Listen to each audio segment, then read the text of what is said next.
Negara-negara lain orang mau masuk tidak pernah diskusi rapat besar sampai dengan orang mau masuk, tapi untuk hanya merebut Papua saja, wow, semua negara bicara.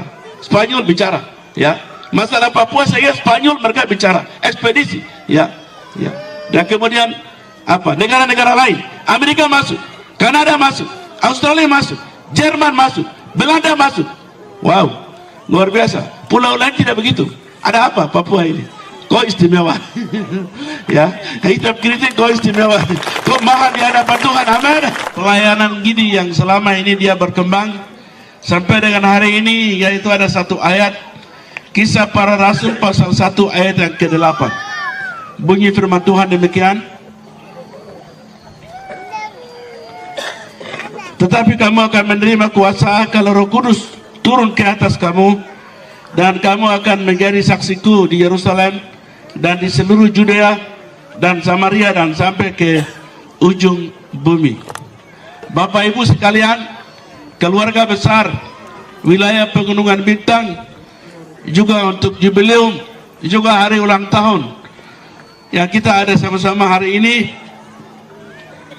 kita bersyukur kepada Tuhan karena kita ini dijamu, kita ditemukan, kita dibawa keluar dari hutan oleh firman Allah. Itu luar biasa untuk Papua. Jadi Papua ini sedikit beda dengan pulau-pulau lain.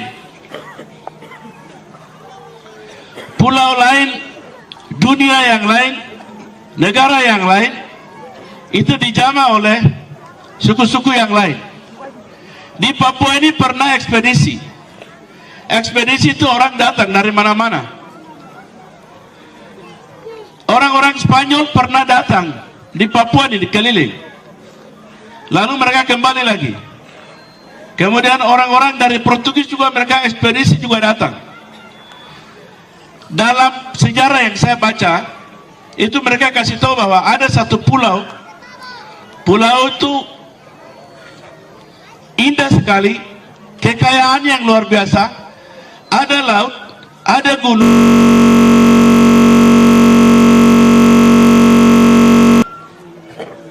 yaitu Pulau Negunia. Pulau itu penuh dengan susu dan madu, tapi tidak ada orang di sana. Mereka bilang yang ada di sana itu hanya ular, kemudian burung-burung, buaya, nyamuk. Itu saja yang ada, tidak ada orang lagi ada di sana. Bapak Ibu sekalian, dalam cerita Eropa, kisah tentang negeri ini, tanah ini, itu mereka pernah masukkan di dalam pelajaran namanya misiologi, mengajarkan di sekolah-sekolah Alkitab di Jerman, Amerika, Belanda, kasih masuk semua di situ untuk mengajarkan supaya pulau ini siapa yang bisa jangkau mereka tentang Injil. Negara-negara lain juga mereka tidak tahu kalau pulau itu ada kulit warna putih kah, warna hitam kah, warna coklat kah, juga tidak tahu. Tapi mereka tahu ada pulau yang belum disentuh oleh siapa-siapa. Ya. Nah, dalam perjalanan yang cukup panjang, pernah dijajah oleh beberapa negara yang di Papua ini, tetapi itu pun juga susah sekali untuk ketemu kita manusia. Mau berdiskusi dengan manusia itu susah sekali. Tapi tanggal 5 Februari 1855 kita baru rayakan Injil masuk di tanah Papua. Otto dan Gessler mereka datang di tanah Papua, mereka berdoa dan mereka keluar. Anak dua itu mereka datang, mereka dari yang Otto itu umur 14 tahun baru ambil keputusan untuk menjadi misionaris. Gessler itu umur 18 tahun baru ambil keputusan untuk menjadi misionaris. Memang satu hal, kenapa mereka anak muda ini berani sekali ambil keputusan, karena memang di Jerman waktu itu pendidikan keluarga yang bagus, sistem pendidikan juga bagus, sistem pemerintahan juga bagus. Jadi itu juga salah satu bagian menolong mereka, dedikasi mereka kuat untuk mereka berani keluar dari negara mereka untuk menuju sampai di tanah Papua. Waktu mereka datang, Bapak Ibu, mereka datang di tanah Papua, Dan mereka datang, tapi mereka ditahan hampir 2 tahun. Mereka tuh pernah tiba tahun 1852 di Batavia yang sekarang disebut Jakarta. Nah, waktu mereka tiba, Bapak Ibu sekalian, di Jakarta tidak diizinkan masuk di Papua. Karena tidak ada izin. Waktu itu pemerintah Belanda yang kuasai di tanah Papua, di Indonesia belum masuk. Mereka bilang, kasih tahu kepada mereka, oh, pulau itu kamu tidak boleh pergi. Tidak boleh masuk di pulau itu. Pulau itu gelap. Pulau itu iblis. Itu tempat iblis. Pulau itu tempat ancaman. Nanti kamu masuk ke pulau itu, kamu akan mati. Pulau itu selalu ada konflik. Manusia-manusia itu tidur di hutan. Mereka punya makanan hanya makanan-makanan hutan. Kamu tidak boleh masuk ke situ. Mereka berdoa. Kenapa kami datang dari Jerman jauh-jauh? Kami harus ke pulau itu, tapi kenapa mereka tahan kita di sini? Lalu akhirnya mereka datang sampai ke Ternate. Tahan lagi di Ternate. Mereka bilang, oh, tidak boleh masuk. Itu pulau yang berbahaya. Nanti kamu dua akan masuk ke sana, kamu akan mati. 2 tahun tahan mereka, tapi perjuangan yang luar biasa. 2 orang ini akhirnya mereka ambil keputusan, dan kemudian pemerintah izinkan untuk mereka masuk. Sampai mereka tiba di Mangcina yang sekarang seluruh tanah Papua merayakan Anjil masuk 5 Februari 1855 itu, yang sekarang sudah berumur 167 tahun. Mereka katakan, atas nama Allah Bapa, atas nama Allah Anak, dan atas nama Allah Roh Kudus, kami injak di tanah yang disebut tanah gelap itu, pulau yang disebut pulau konflik itu. Mereka injak di sini. Setelah itu mereka berkembang.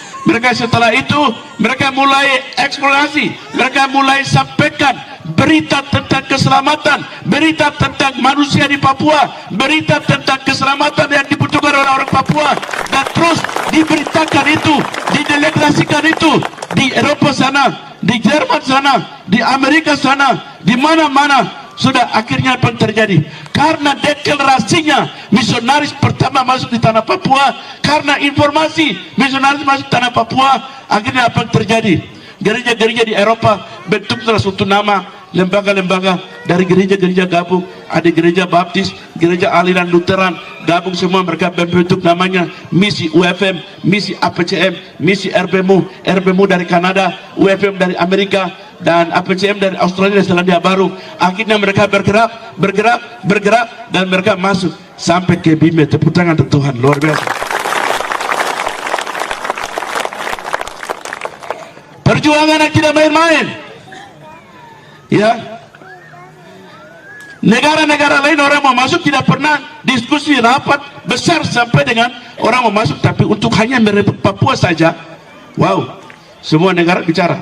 Spanyol bicara, ya, masalah Papua saya Spanyol mereka bicara, ekspedisi, ya. Dan kemudian apa? Negara-negara lain, Amerika masuk, Kanada masuk, Australia masuk, Jerman masuk, Belanda masuk. Wow, luar biasa. Pulau lain tidak begitu. Ada apa Papua ini? Kau istimewa. Ya, hitam kritik kau istimewa. Kau mahal di hadapan Tuhan. Amin. Kau mahal di hadapan Tuhan. Kau mahal di hadapan Tuhan. Kasih tahu kiri kanan, karena kau mahal itu orang banyak datang. Ya, negara-negara rebut sampai hari ini. Amin. Amin. Orang Yahudi, Pak Ruben Berger, kami bawa dia keliling beberapa tempat, lalu sampai masuk ke Mulia sana ada presmen gereja. Dia bilang saya begini, dan itu saya rasa kata-kata itu memori saya terganggu terus. Dia bilang, Pak Dorman, ini dia bicara tahun 2010. Dia bilang begini, Pak Dorman, saya mau kasih tahu, di dunia ini ada 2 bangsa yang unik, spesial, dan 2 bangsa itu akan direbutkan oleh dunia-dunia yang lain sampai Tuhan datang, yaitu hanya Israel dan Papua.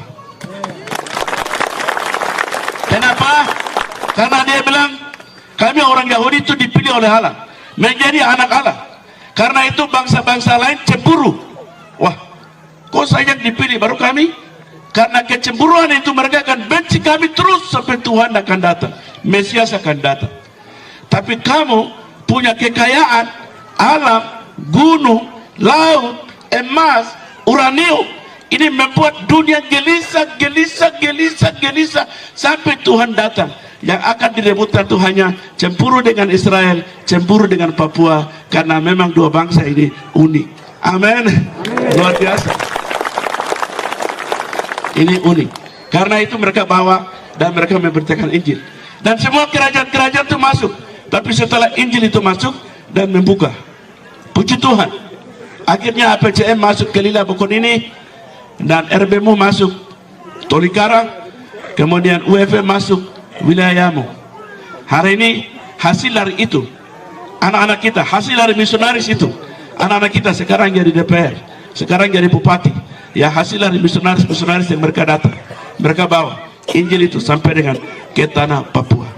Jadi Bapak Ibu, orang Papua, kalau kau jauh dari Tuhan itu susah. Orang Papua itu ibarat seperti ikan.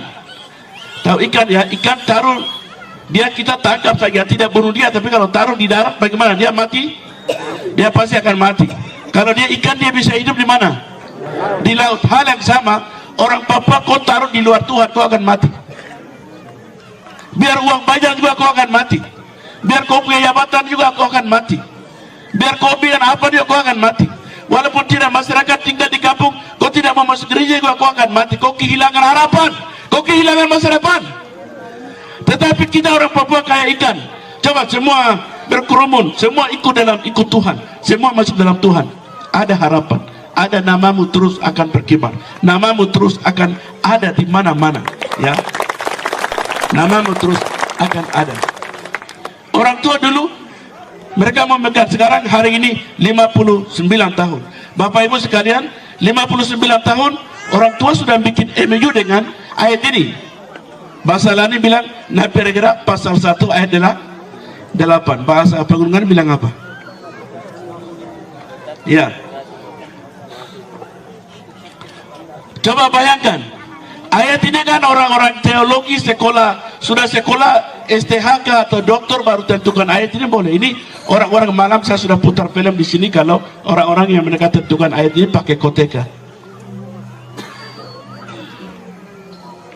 Ini ayat yang terakhir. Ayat ini mahal. Firman Tuhan yang sangat populer. Ayat ini. Kalau ada orang tua mau mati, biasanya kata-kata terakhir itu dia mau sampaikan kepada dia punya anak yang paling dekat. Suruh panggil baru. Dari cerita kehidupan dia yang dari sekian puluhan tahun hidup, hanya 1-2 kata yang dia titipkan. Hal yang sama, Yesus sebelum dia mati, sebelum dia naik ke surga, dia titipkan 1-2 kata, yaitu kata yang ayat yang ini. Kalau Roh Kudus turun ke atas kamu, kamu akan jadi saksiku mulai Yerusalem sampai ke ujung bumi. Itu kata-kata terakhir, ya. Nah, kata-kata terakhir itu yang dipegang oleh gereja Injili di Indonesia. Makanya tadi malam saya sudah sampaikan memberi. Terima kasih.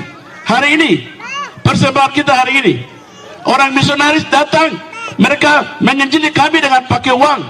Tapi kami orang hitam keriting ini akan pergi ke dunia luar. Kami akan pakai hasil bumi yang hari ini kumpul. Ya. Cara kita kirim orang dengan cara kita, ya, kirim orang dengan cara kita, bukan cara orang lain. Kita akan lakukan penginjilan. Tuhan akan memberkati kita. Luar biasa orang-orang suku Lani yang memberitakan Injil di mana-mana. Saya biasanya orang suku Balak. Ya, ada satu suku yang kecil, suku yang biasanya sedikit pelit di dalam satu suku itu. Tidak seperti yang orang suku lain. Injil ini kan dia turun di Wamena, dari Wamena naik ke piramid, dari piramid dia lewat kampung saya, dan di situ orang tua saya pernah bunuh babi dan kasih makan, kasih tahan orang di situ, tapi tidak mau tinggal. Mereka ke Danau Asbol, baru setelah itu rupanya mereka keliling cari suku Lani. Karena dia mau mendarat suku Hupla belum bisa bergerak. Dia mau mendarat di suku Walak belum bisa bergerak karena orangnya pelit. Dia mau bergerak di suku Gen ini ya, sedikit tertutup. Dia cari sampai dia mendarat itu orang Lani punya, karena soalnya orang Lani itu makan bersama, hidup bersama, duduk bersama, kerja bersama, berjalan bersama, mati bersama, hidup bersama, itu hanya orang Lani. Karena itu saya bicara ini juga hasil dari penginjilan orang Lani. Jadi kita beri kemuliaan untuk orang Lani. Luar biasa. Cerita tadi malam, ada 4 orang lagi yang sampai bawa Injil sampai injak di sini. Coba bayangkan. Saya pernah bilang sama orang di Tolikara sana dalam HUT gini yang tahun lalu saya ada di sana. Saya bilang waktu itu mereka masuk sekolah kita, Pak Kondaba yang dia buka yang tadi malam kita nonton, dia buka sekolah kita itu tahun 1958. Lalu tahun 1959 itu dia sudah utus misionaris ke Merauke, ke Kamur Kawem, Pak Yana, Pak Bimber itu. Berarti sekolah kita berapa tahun? 1 tahun. Buka sekolah kita di Karubaga itu 1958, baru 1959 sudah kirim. Berarti orang lain ini pintarnya luar biasa. Orang Papua ini pintar luar biasa. Siapa yang sekolah Alkitab 1 tahun? Ya, luar biasa. Amin. Baru belajar Alkitab bukan Kejadian sampai Wahyu, tidak. Hanya 4 berganda itu. Matius, Marakut, Lukar, Yaya. Hanya itu. Ya, hanya itu. Hanya itu. Matius, Marakut, Lukar, Yaya. Hanya 4 Injil itu. Tapi di operasi Pegunungan Bintang, operasi Yahukimo, operasi Merauke, operasi di mana-mana. Haleluya. Haleluya. Beri kemuliaan untuk Tuhan Yesus. Barang apa ya nih? Orang Papua itu, misionaris itu, misionaris lokal itu, mereka pemimpin peradaban, mereka pemimpin orang hebat. Hasil mereka hari ini kita semua ada di sini. Mereka kerja lapangan dengan tangan, bukan dengan dosen. Ya, mereka kerja lapangan dengan tangan. A, I, O, E, U, mereka cepat sekali belajar. Karena mereka tidak bisa belajar khotbah, mereka ciptakan lagu. Baru mereka menyanyi lagu-lagu. Di dalam lagu itu ada spirit, ada roh yang keluar menyelamatkan orang semua. Cara penginjilan orang Papua itu beda dengan orang lain. Ya, dia mau mati di mana tidak perlu. Ya, luar biasa. Dia sudah bergerak di mana-mana, dia sudah menjangkau di mana-mana. Ya. Karena itu kita mengucap syukur. Ayat ini Tuhan menyertai. Ya. Sampai dia bilang, kalau kamu mau ingin memberitakan Injil, Yerusalem, Yudea, Samaria sampai ujung bumi, dia bilang, aku akan menyertai kamu sampai kesudahan. Matius 24, 28 itu. Ya, ayat itu Tuhan itu terbukti hari ini. Satu kali orang-orang bilang begini, suku saya, suku Walak bilang begini, ini kenapa ini? Pak Lukas itu jadi gubernur kok dari orang suku Lani, Pak Ketua DPR Yunus itu kok orang suku Lani, Ketua MRP itu kok suku Lani. Oh kenapa? Saya bilang, kok yang duluan terima itu Injil? Orang tua kan hanya Matiur, Marakut, Lukar, Yaya. Dia operasi Pegunungan Bintang, operasi Yahukimo. Hasilnya mereka harus menikmati hari ini. Amin. Itu hasil dari mereka. Hasil dari mereka apa? Bupati ada, saya ada, mereka ada. Nanti hasil dari kita yang lain. Nanti kamu tahu itu. Amin. Luar biasa. Sekali lagi, orang Papua itu luar biasa. Orang yang seluruh dunia. Saya sudah keliling hampir 17 negara, tapi saya mau kasih tahu untuk hari ini hari HUT gini, saya mau kasih tahu bahwa orang hebat, mandiri, hidup, tidak tergantung oleh siapapun, yang berdiri di negerinya sendiri, yang mengatakan saya ada di sini. Di dunia saya sudah keliling, semua orang pengungsi. Amerika itu juga bukan orang asli yang tinggal situ. Australia juga itu bukan orang asli, itu orang-orang aborigin. Semua dipindahkan dari Inggris. Semua negara-negara yang ada di semua pendatang. Orang asli berdiri dari penciptaan sampai hari ini hanya orang Papua. Amin. Hanya orang Papua. Ya.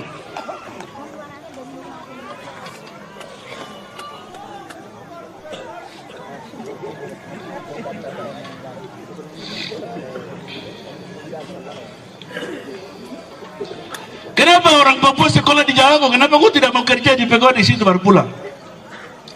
Kenapa orang Papua juga sekolah di Amerika tapi kok tidak kerja di sana baru pulang? Orang lain itu beda. Orang lain datang cari makan di sini, tinggal di sini. Penduduk Manado pindah di sini. Penduduk Jawa pindah ke sini. Penduduk Makassar pindah ke sini. Kerja di sini, beranak cucu di sini, makan minum di sini. Saya mau tanya, orang Papua pernah pindah ke Jawa? Orang Papua pernah pindah ke Kalimantan? Kenapa? Ini kan negara Indonesia, dari Sabang sampai Merauke, kesatuan kita semua jadi satu. Loh kalau begitu Papua lain pindah dong, kenapa kamu tinggal di sini? Ada magnet apa sampai sudah sekolah juga tapi maunya kembali terus ke Papua? Persoalannya apa? Persoalannya apa? Tidak sama. Watak orang Papua tidak sama. Pendirian orang Papua tidak sama. Mencintai negeri tidak sama. Kau akan berdiri di sini sampai kapanpun. Kau akan berdiri di sini. Mau kasih habis kamu pun, kau akan berdiri di sini. Menghilangkan kamu pun, kau akan berdiri di sini. Negerimu di sini. Amin. Jangan kau ragu-ragu. Kau ragu-ragu mundur, kau pindah ke tempat lain. Kau kenapa ragu-ragu? Injil membuat kita ada di sini. Amin. Luar biasa.